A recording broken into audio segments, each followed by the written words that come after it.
Tog'lar qanday paydo bo'lgan? Tog'larning ulkan salobatiga boqib, ular abadiy tursa kerak deb o'ylab qolasan kishi. Ammo ularni tadqiq qiladigan olimlar, ya'ni geologlar, tog'lar ham o'zgarib turishini, abadiy emasligini isbot qilib berishi mumkin.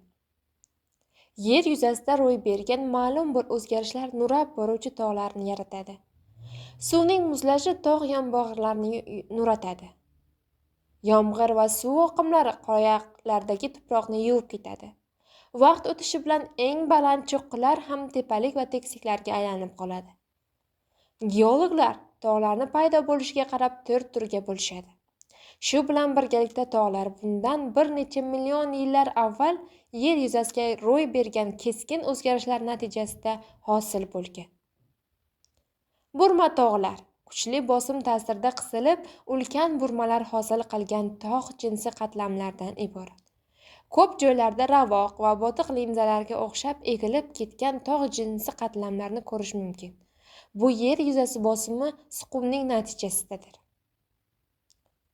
Bunga Appalachi va Alp tog'lari misol bo'la oladi.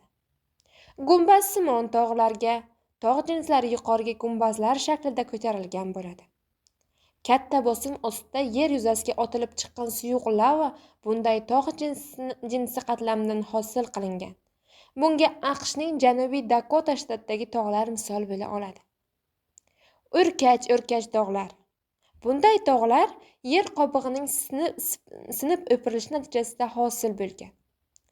Yerning qobig'ining keng ko'lamli maydonlari butun boshli tog' tizmalarini qisqa vaqt mobaynida ko'tarilib tushib turgan. Bunga bo'yi 740 km, eni 150 km bo'lgan Sierra Nevada tog' tizmasini misol qilib keltirish mumkin. U AQShning Kaliforniya shtatida joylashgan. Vulqon tog'larini yer yuzasida otilib chiqqan lava, vulqon ko'li va toshqonlardan tarkib topadi. Odatda vulqonlar tepasida krateri bor konus shaklida bo'ladi.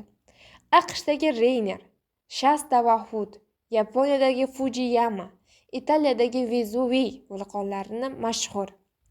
Ko'pgina tog' tizmalari qayd etilgan usullarning birikishi natijasida hosil bo'ladi. AQShning Rocky, ya'ni qoyali tog'larda qisilish, sinish va hatto lava eroziyasi natijasida hosil bo'lgan tog' tarmoqlarini kuzatish mumkin.